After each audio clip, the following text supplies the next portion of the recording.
Welcome to this episode of Man Talk Real Talk, where we've got something different for you today. What we've done, we've put together clips of all of the episodes today. There's a bit of a recap, those special moments where people have gone, yeah, that makes sense to me.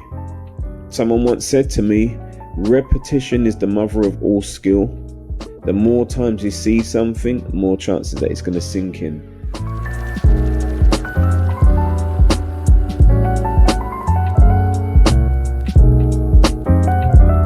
My name's Jeff Simpson, the co-founder of Mastermind Academy. I am Reece Morant. I'm co-CEO of Mastermind Academy, a company that Jeff and I formed in 2009, where we coach, mentor, train, and we inspire positive change. Let's hit them with this, Jeff. This is the strapline for Man Talk Real Talk. Go ahead. Right, so real conversations, real men, real talk. I love that. Think about that line. Why, in your mind, do you think that's important? Most men, what we do, we internalize things and we don't actually allow those thoughts within us to be let out of us. And as a result of it, we can go through crisis moments that we bring on ourselves because we don't actually communicate. You see all these ladies, they talk in good ways because it's therapy. Yeah. But for us men, we need that kind of therapy as well. That is the basis and the foundation of any relationship should start with the talk. And that's what we were able to do because we talk excessively. I mean, I remember we went to Wales one time, which is about 3.5 hour journey. And then it was probably about a 4-hour journey back because it was the traffic. Yeah. And we played no music. We had nothing in the car. It was just absolute talk. And I know that is not something that naturally happens with men. We were able to do that quite easily and quite naturally because we were in that space. And I think that just made so much of a difference. I had nowhere else to go, mate. Well, there was an eject button, which I did think about many a times, but I didn't press it. So there you go. That's fine. I would say that was part of the start of us understanding who we were, and our relationship, and about the future that we were going to have in our business and what we're looking to do with this podcast as well. Because we want to put a platform where men can just be themselves. Therapy, it's connection, and it's all to do with what we do. And this is why we birthed Man Talk Real Talk. We invested at that time in authentic conversation. And that's what we're going to talk about today, right? I've done a bit of digging. I went to the English dictionary. And this is what it actually says. The quality of being real or true. Authenticity. If we delve into that subject now, what does authenticity mean to you? Why is it important to be authentic in this world that we're living in right now? I think the biggest one for me has to be integrity. Has to be. What's integrity?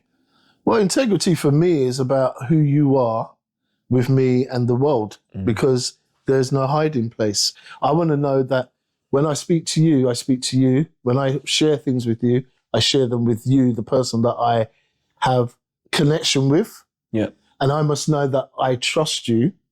And integrity means various different things for various different many people. But for me, it means realness. It means solid. Because I feel that the integrity is there and you're a real person, then it's easy for me to offload. And that's what the relationship should be. So there must be masses of integrity. And I think that's the key. Let me ask you the question, because although we've known each other for years, your view on it may be different. So let's take your view. My view on authenticity is being true to yourself. We're living in a world right now where social media has its place. Yeah. It's a brilliant tool to use. But on there, I find, and this is my opinion, there's a lack of authenticity. There's a lack of realness. Because a lot of what you see on there is not real. Some of the people that are on there, they're real people, but they're not actually showing their true self. They're living up to the cameras, so to speak. We used to see a lot of these speakers on stage. Remember Willie Jolly, Les Brown. On stage, they were one person. And then when they came off the stage, they were someone else. And I remember at the time, because I wanted to be, or we wanted to be seen as someone of importance on that level, I started to adapt their ways. I speak with a South London accent. They speak with an American accent. Yeah. But I tried to imitate and to be like them. It came across as being fake. I faked myself out for a period of time. But then when I really started to embrace me and started to love who I was and like what I had, that's when my true authentic self started to come out. Authenticity for me is embracing. So it's embracing who you are, embracing the gifts that you have without trying to be like someone else. Just be you. You know, when we do our training sessions, the first thing we say to individuals is, if you want to get anything out of these sessions, be real. Hence, real talk. Because when you're true to yourself, you allow the natural flow to happen. But if you're fake and you're not being real, how can you ever be happy? Well, the thing is that in the world that we live in, unfortunately, a lot of people wear masks. Yeah. Because they wear masks for the spectators, to cover the real self, because they feel that they have to, because the real world will not accept them as they are. They feel the world will have a problem with the real person that they are. So therefore, they hold back and they put on a mask. So, you know, it's interesting that you mentioned about some of those speakers. Yeah. When on the stage, they have a stage presence. When they come off the stage, they don't need that stage presence anymore. They just want to be themselves. I'm not saying that they're not themselves on the stage. You have a job to do when you're on the stage. To deliver. And when you're off the stage, it's not so much of a job. You're just being with people. You want to bring some of that essence from the stage to who you are. But again, getting back to the authenticity thing, I think people wear masks because they're scared of showing the real world their real selves. And they sink into their shell. And they experience that too many times, and it puts them in a place of, well, I'm not going to be my real self. And then the only time you find that they are their real selves is when they find whoever it might be on a one-to-one, maybe a partner, friend, they can be their real selves. As human beings, if we're patient and if we're authentic ourselves, we will draw the authentic person from that person. We almost have to be a mirror to everybody else. So if I can be myself, that gives you permission to be you. Yeah? So I think there's many facets to this, and people listening will understand that, because as we're talking, they're probably thinking, do I wear a mask? It's a good question to ask. I mean, there's no condemnation. That is your protection mechanism. Someone said to me once, if you look within yourself and you don't like what you see, change it. Because your outer self will be seen because of what's going on inside of you. Trying to make sure I get the words right. So if you're not right within, don't expect the outside to be right either. But this is the thing, Des. I mean, every morning we get up, right? We have the authority and we have the option. We don't like what we see. So when we look in the mirror, the man or the woman that stares us back from the mirror, if we don't like that person, then we have the option to change that. Or we can stay and remain the same. That's so true. And sometimes we have to shut the noise out, the real world, the world out there, the universe, whatever you want to call it, because there's already enough noise going on in here. Yeah? We've got things that we're dealing with on a daily basis, you know, work, family, business, money, you name it. It's all going on here. And then we've got the real world that when we get out into it, there's another lot of noise. Yeah? So we have to be in control of that. If we're not in control of that, we're not in control of ourselves. And then that's the other thing. When you're not in control of yourself and people see that, people start controlling you. They start controlling your diary. They start controlling your time. They start controlling all kinds of things. And then you become this person that just goes from one place to the next at the whim of everybody else. Authenticity starts with you. It has to. And it has to be about how much power you're willing to give to other people. I would suggest, as somebody who's been through many types of different things in my life, you take control of that. So every time you look in the mirror, you have the option. Do I like what I see? If you don't, change it. You do not want to miss this episode. Please watch this and listen to this man. Founder of a company called Engage in Success, so look that up. Happily married man with 4 children. And today we are blessed and privileged to have Paul Becque in our studios. Welcome, Paul. Thank you very much. Welcome. It's great to be here. Let me tell you, this man has transformed the way we think and the way we do things. He has opened us up to a higher level of thinking. Yeah, just listen to the nuggets that this man's gonna speak, take them on board and apply them to your life. This is really important. This is key. Lots of people will read a book and they might get inspired by it. They might get motivated by it, but they don't do anything. Yeah. Right. And the big change for me was the fact that I did start to follow the instructions. And then when I started to see the results, and even today I tell my clients, me telling you doesn't help, but you following these instructions, you following these rules, you trying to think a different way, you practice at this, you will start to see results. And when you see the results, then you realize it works. And when you believe it works, everything changes. So with that in mind, how would you define mindset excellence?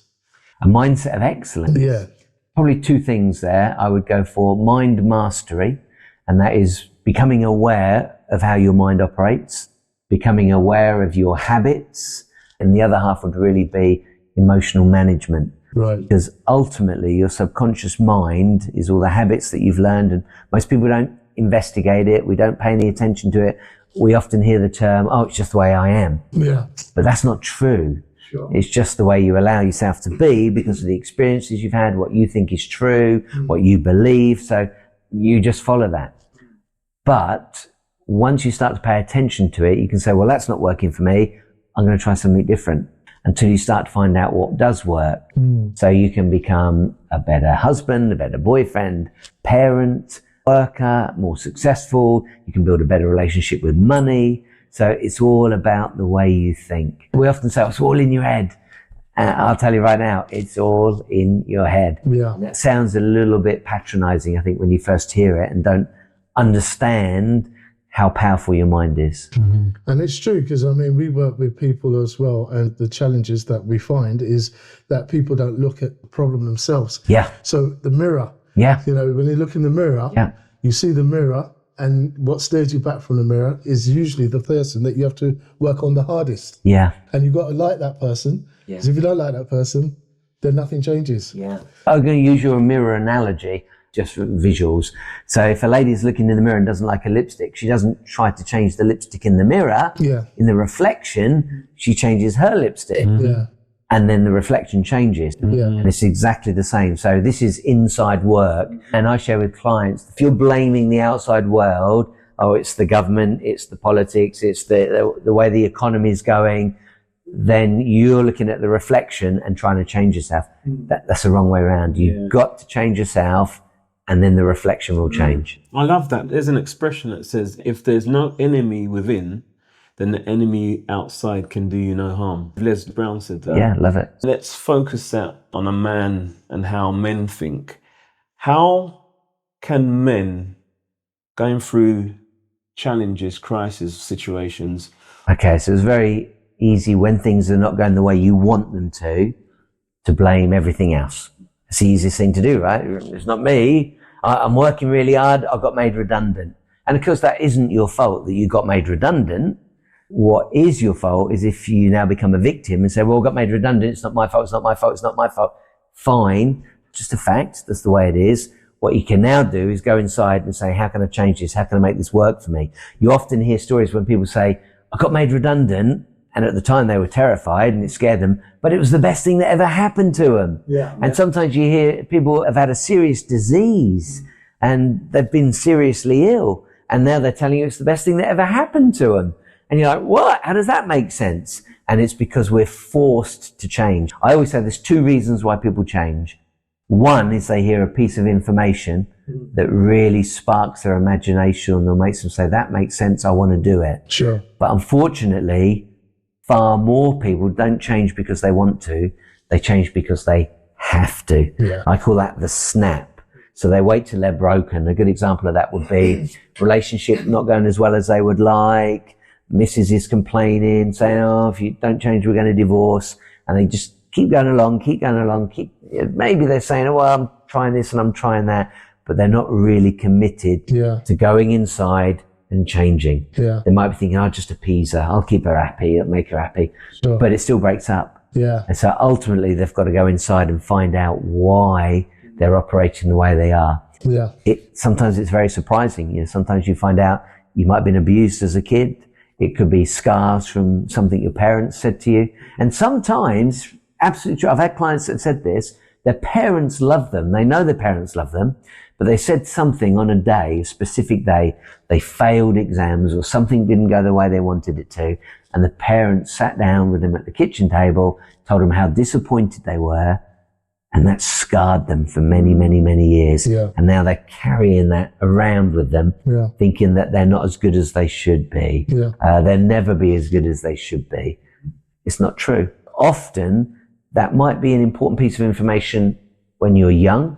It's understandable why you might feel the way you did at the time. But what's the point in holding on to that 10 or 20 or 30 or 40 years later? Change the way you're thinking. It's understandable then. It's no use to you now.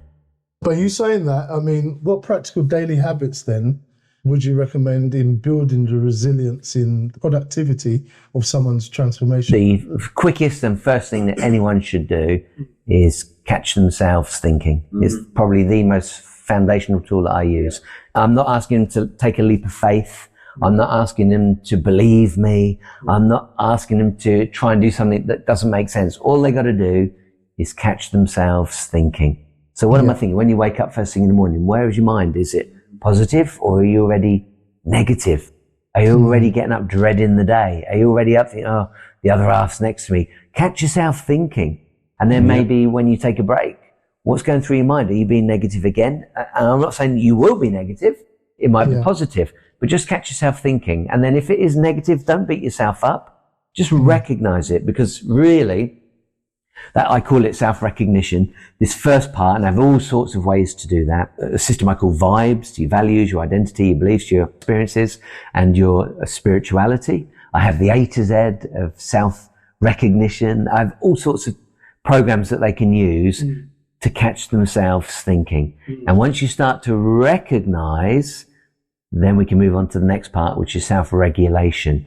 And so self-recognition is number one. Start to see the patterns, the things that you're doing, the way you're thinking. Are you procrastinating? Why are you procrastinating? So even that, if you can recognize, oh, I procrastinate, I never want to do this, I never want to do that, I put that off, and it may just be in one area of your life. But once we can see that, then we can find out why. It might be something from your childhood. It might be something that happened when you was at work. There's all sorts of things that happen. I've come to understand that it's not our fault. We're programmed. We're programmed by school. We're programmed by our parents. We're programmed by our experiences. We're programmed by our jobs, our bosses, our partners, boyfriends, girlfriends. All of these things program us. And we're learning what we think life is about. But actually the beauty is at any point we can say, stop everything. Can I look at it in a different way? And that's self-empowerment. And then we can start to change the way we think and make it more empowering. So how do you help someone who's struggling with procrastination and self-doubt? Let's start with procrastination. Procrastination really is putting things off because they almost feel overwhelmed by it, or they're afraid of something. So we'd have to dig down first of all and have a conversation and find out why. What's the trigger? Generally, most people say, I've got a good intention, I'm going to do it. A big one now these days is social media. I'm going to go on social media, I'm going to post every day, I'm going to do a live video every day. And then they go to do it, they even buy all the equipment because that's all safe. I got the equipment now, I've got my camera, I've got my microphone, I've got my cables. Oh, I can't do it. So why is that? And it could be an experience that puts the fear of God into them. It could be the fact that they don't believe they've got anything to share. Who do they think they are? Imposter syndrome coming through. So you've got to find out what the reasons are. But once you know what those reasons are, then you can analyze it, turn it around, get a better understanding of it and say, what's a better way to operate? I'm going to say 95% of the time I can get them through it. Procrastination is quite a simple one. Does that answer your question? Yeah, it did. But there's a second part to it that I asked, which is the self-doubt part. Okay. So the self-doubt is really the same thing. It's a matter of understanding why you're doubting yourself. And then once we understand why, was it something that happened to you? Was it something somebody said? Then we can examine that in detail, flip it on its head. Generally, personally, I don't try not to go opposites. So let's say, for example, you're saying, I'm not good enough. Then sometimes people say, oh, do an affirmation of the opposite. I am good enough. I am good enough. Or I am enough. I am enough. I am enough. But it's too big of a leap from where you were to where you want to be. So you're better to do it incrementally. Here you go. I'll make an even easier one. If you are struggling with debt, you haven't got all the money you would like, and suddenly you get a coach that says, start saying, I am wealthy. I am wealthy. I am wealthy. Your brain is going to go, that's BS, I don't believe that. So if you don't believe it, it's not going to work, right? You're going to quit. It's stupid. So you're better off saying, I can clear my debt, or I am making extra payments. And so you slowly move towards what you want and make it realistic. And so then once you start saying, okay, I'm paying these bills off faster than I thought. I've got my credit card down now. I don't need to create all this debt. Then you can move towards being in a much better financial position. And it's the same with negative thoughts. Generally turn them around. Even better example, I'll use emotions. If somebody is depressed, and unfortunately I do get clients that are really, really struggling. They're in a very dark place. I call that self-repression. They're depressed or they're suppressing things. If I was to suddenly try to get them to be joyful and happy and explain to them how fun the world is, they would want to tell me to go somewhere, right? So the best thing to do is move them up an emotional ladder. So the next step might even be anger. And people are like, are you crazy? You're trying to make them angry? But anger is better than being depressed. You're moving towards something. And then from there, you can move up this ladder and maybe you get to a point where you're numb. And then from numb, you might get to content. And then from content, you might move into a little bit of joy and then slowly move your way to happiness. That's a much better example of explaining how you need to move incrementally to what it is you want. That's brilliant. You mentioned imposter syndrome. Oh, yeah. Talk to us more about this whole imposter syndrome. It's just become like a buzzword, really. I'm not saying imposter syndrome doesn't exist, but it's a new term for it. I get a lot of work with organizations where somebody's been working on the floor in the trenches with everyone else. Let's say cold calling, and now they're doing really well. And so they've been moved up to a manager. And now they've got 3 or 4 people working for them. Well, they suddenly get this feeling of imposter syndrome because they're like, who am I to manage? And so here you get another example. Somebody that wants to scale their company. They could be an entrepreneur, or they've got their own business. And now they know that they're turning over, doesn't matter what the number is, I'll just make a number up. They're doing $500,000 a year. They want to get to $1 million a year. Well, they're very comfortable with being with their team and supervising them. And it's working. Everything's been great. But now they want to double the size of their business. They got to stop being that manager. Even if they say, well, I'm a leader, you've got to now change and become the CEO of your company. You've got to start thinking differently, because if you keep doing that, you keep getting more results for what you're doing. And that's working. But actually, if you want to scale your company, you can't keep doing what you were doing. So you've got to move into this new role, and you might need to take one of those guys and make them the manager, and they contact you when they're in trouble or they need help. Yeah, does that make sense? Have I explained that well? Yeah. So imposter syndrome is not a new thing. It's just a term that has become very, very popular. And I think anyone that's gone from being in a role and they get a promotion, could be any level of promotion, they might be thinking to themselves, who do I think I am? And that's all it is. You feel like you're an imposter because really you're one of them, but now you're in charge of them. You've been listening to the awesome Paul Becque. Have you had value from what this man has been saying so far?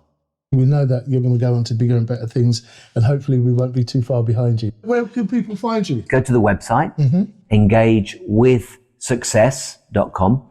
And engage is the acronym for the system, but really, if you don't engage with the success you want, you're not going to get it. Yeah. We thank you for your time. We thank you for your knowledge. Thank you. We thank you for your heart. We thank you for everything that you represent. Will you come back on again? I will. Of course I will. I'd love to. Brilliant. Great. Thank you so much. My pleasure. So my name is Reece. I am the owner of Progress Playground.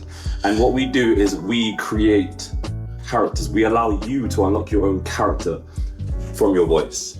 How often do you do that, and which platform do you use? So Progress Playground, currently we're on TikTok and on Instagram as well. And we are also going to be on YouTube soon. And we create the masses. Why did you start Progress Playground? Our voice is our personal stamp. I always believe this. The minute you open your mouth, whatever you say, this is how you're going to be judged. We analyze your voice, and through this, we allow you to find what your true, authentic voice is. We allow you to unlock your true character through your voice. Yeah. Online. Okay. Was a significant turning point. Something really unfortunate happened. I had a vitamin B12 deficiency. And for those of you who don't know, basically, when it comes to B12 deficiencies, you lose a lot of your cognitive functions. You struggle with articulating your thoughts. I had a moment where I was on the phone to my bank and they were going through their usual security checks.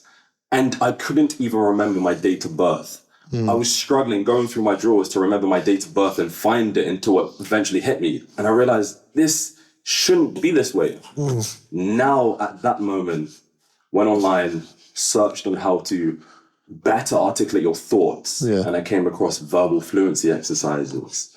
And there are certain exercises that you can do to learn how to articulate your thoughts in a compendious manner, in a really clear manner. Now, I realized I've got this, verbal fluency exercises. I've got training, 5 years of training from acting. I've got my life experience from working at the juice bar. I can amalgamate all of these and create one program to help other people who are struggling to articulate their thoughts as well. Thus, Progress Playground, what I have here. And so all of that combined to bring me here.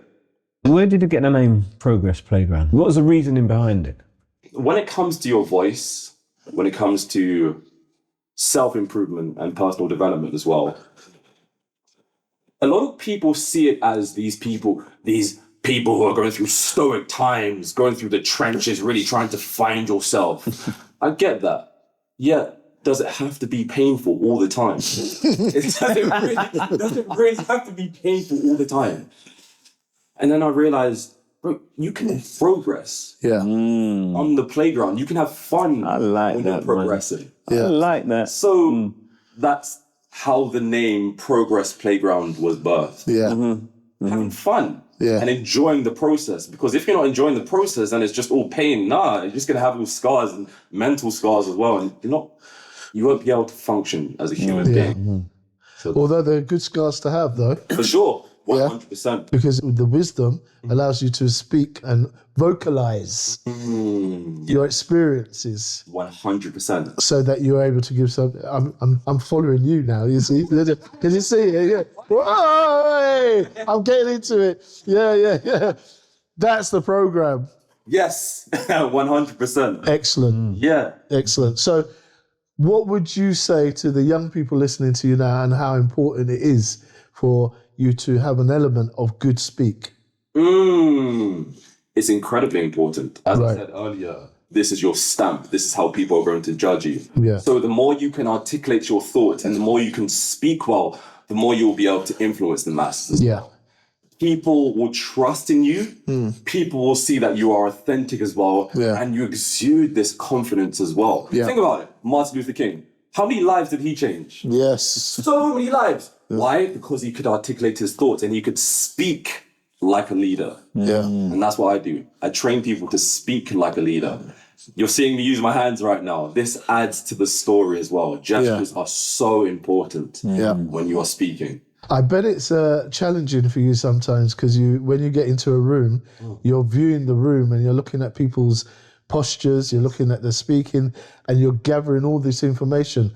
What do you do with that information? So I see these people, I analyze the room, and I realize, well, as human beings, we mirror each other all the time. Yeah. So right now, if my energy levels are very high, automatically you're going to reciprocate this as well. Yeah. And so that's how I would build a community in these environments. So I'm speaking to someone, I see that they are highly energetic as well. Automatically, I'm going to be highly energetic. And this is how we create that rapport between each other. This is how we elevate the room. This is how we get the energy flowing. And it's like a domino effect. Interesting. So with that in mind, your clients, what sort of backgrounds are they coming from? Oh, that's a good question. So clients come from all sorts of areas. Yeah. I have a client right now who's in tech. Right. I had a client who's a physiotherapist. Wow. Or even those who work in corporate as well. A uni student. So it's all over the place right now. Yet they all come to find out one thing: how to actually connect with people, how to actually speak to people, how to make your voice feel heard. Feel heard is an important word. Feel. Because as human beings, we feel before we think. So you need to speak to the point where they feel what you're saying. Now, after the 12 weeks, because it's a 12-week program, they are able to cold approach people, stop people on the streets and really articulate their thoughts, really have deep and meaningful conversations with people. Yes. Because when you speak at first, when you really know what you're saying, when you really are confident within yourself, automatically it makes other people feel confident. That's one thing I realized. It's mirroring. They mirror your confidence. Yes, absolutely. So you're changing lives just by speaking. Do you know how powerful that is? You're changing lives just by speaking. But I know there'll be a dynamic of people who will get intimidated or could get intimidated by the way that you speak. How do you deal with that? 100%. And I think that's amazing. Let that happen. Yeah. Because you're speaking to find your own people. Yeah. If someone doesn't resonate with you, then they're not for you. Yeah. But of course, you have to have that verbal dexterity, let's call it that, to know how to get out of that situation and to know, okay, I want to make you feel seen and heard. You're not one of me. I'm a bounce. Right. I'm just going to go. Would you stay around long enough for them to understand that maybe this is something they need to pay into or get into and then be there to help them? 100%. Definitely. It's not about quitting straight away. Yeah. It's a life lesson in general. Don't quit straight away. Yeah. You understand them, understand this person, understand what it is that they want. Yeah. And then over time, if you feel like they're not giving, if you feel like they aren't being genuine, authentic, and they don't care about you, then why should you be there? Sure. That's the point. So they have to come with an element of interest. Yes. Definitely. Of course. Definitely. But what keeps you so focused? You've got a great attitude, man. Thank you. I appreciate that. I really do appreciate that. What keeps you there? People. I'm going to say something really controversial here. People say that validation is a bad thing. However, if you were going places, if you were doing your business, doing your work and talking with people and they weren't giving, they weren't telling you, they weren't nodding and saying and showing signs of active listening, yeah, you're right, then you're going to be thinking you're doing something wrong, right? Exactly. If I didn't get those nods right there, I'll be thinking, they don't understand, so you're going to try again.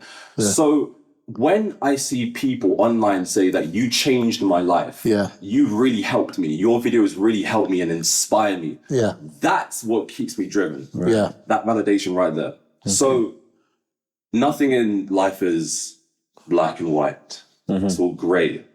And moments like that, validation, a word like that, it could be seen as bad or negative, but at the same time, you can see it as positive as well. So that's what it is. People.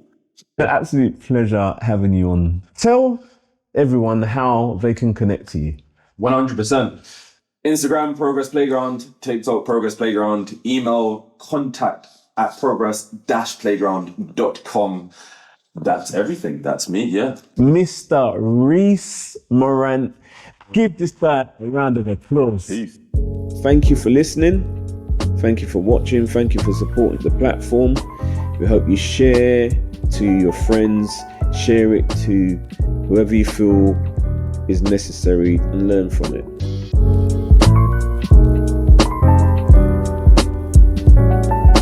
If you want to contact us on social media platforms, just go to Mastermind Academy UK Limited on LinkedIn, Instagram. You contact us on the www.mastermindacademy.co.uk and put your contact details on there and we'll contact you. Also on the website, you can actually download a free ebook on there, which is on communication skills. So every man needs to be able to communicate. So why not learn how to communicate effectively? And we really, really want you to understand that we are here for you. This is a platform for you. Des and myself have come together and we want to help you. We really do want to help you. That comes from the heart. So, Man Talk, Real Talk. We'll see you next episode. Bye for now.